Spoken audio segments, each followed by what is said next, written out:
Son goes undercover as a janitor at his dad's company. What he discovers will leave you stunned. The grand entrance and the hidden plan. Ryan Kensington had grown up in privilege.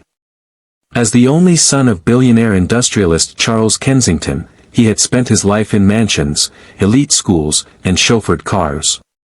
His father's company, Kensington Enterprises, was a towering empire in the corporate world, known for its innovations but whispered about for its ruthless efficiency. Despite his father's success, Ryan had always felt a disconnect between them. Charles was a man of numbers and strategy, rarely pausing to acknowledge the people behind the spreadsheets. Employees were assets, and the bottom line ruled all decisions. Determined to understand the company from the ground up, Ryan devised a plan. Disguising himself with a fake identity, he applied for a janitorial position at Kensington Enterprises under the name Ryan Carter. He wanted to see the reality behind the polished boardroom presentations, how the people who kept the company running were actually treated. On his first day, dressed in a plain blue uniform, mop in hand, Ryan stepped into a world he had never known. The hidden truths behind the walls. At first, the job seemed simple. Cleaning bathrooms, wiping down desks, taking out the trash. But as Ryan moved through the hallways of the massive corporate building, he began to see things he had never noticed from his visits to his father's penthouse office. The janitors and maintenance workers operated like ghosts, unseen, unheard, and unappreciated.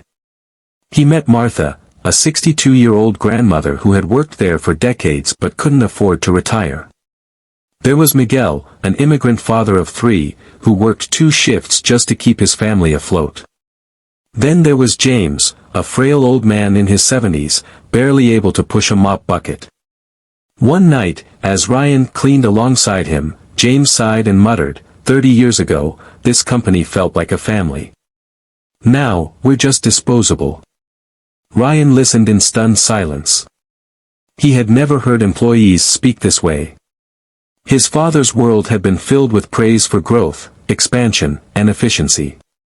But here, on the ground floor, there was exhaustion, disillusionment, and silent suffering. And then came the moment that changed everything. The heartbreaking discovery. One evening, Ryan was called to clean a section near the executive suites. As he emptied the trash bins, he spotted an open laptop left unattended in one of the offices. The screen showed a confidential email thread. His father's top executives were discussing massive budget cuts. The janitorial staff was first on the chopping block. Dozens of names were listed for immediate termination. Martha. Miguel. James. Ryan's stomach twisted. These were the very people who had dedicated their lives to Kensington Enterprises. They weren't numbers on a spreadsheet, they were human beings with families, dreams, and struggles. Fury and heartbreak surged through him. He had to do something. The confrontation that changed everything. The next morning, Ryan stormed into his father's office, still in his janitor's uniform. Charles barely looked up from his desk. I don't have time for complaints, Carter. What is it? Ryan pulled off his cap. It's me, Dad. Charles's eyes widened in shock. Ryan? What the hell? I went undercover, Ryan interrupted, his voice trembling. I wanted to see what this company really was, beyond your meetings and reports. And you know what I found? People who have given everything to this company, only to be treated like they don't matter. And now you're firing them? Charles sighed, rubbing his temples. It's business, son. We have to cut costs somewhere. Ryan slammed his hand on the desk. No. You built this empire with their blood, sweat, and tears. You always talk about legacy. Well, this is your legacy.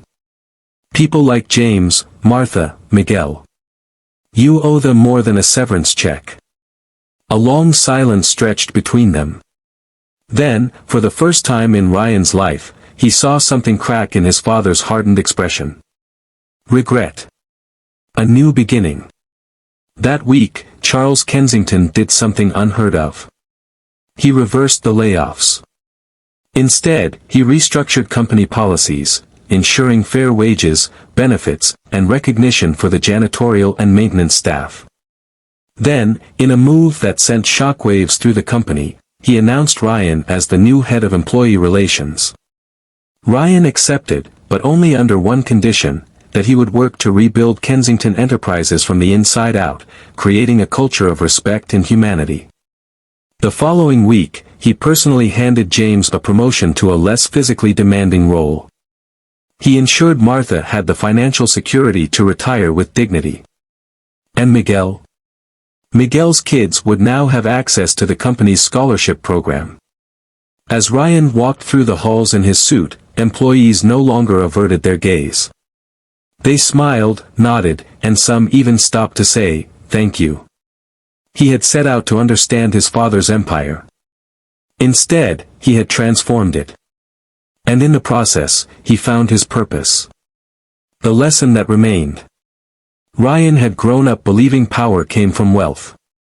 But in the end, he discovered that real power lay in kindness, in standing up for those who had been overlooked. His father's company had once been an empire of industry. Now, it was becoming an empire of humanity. And that was a legacy worth leaving behind.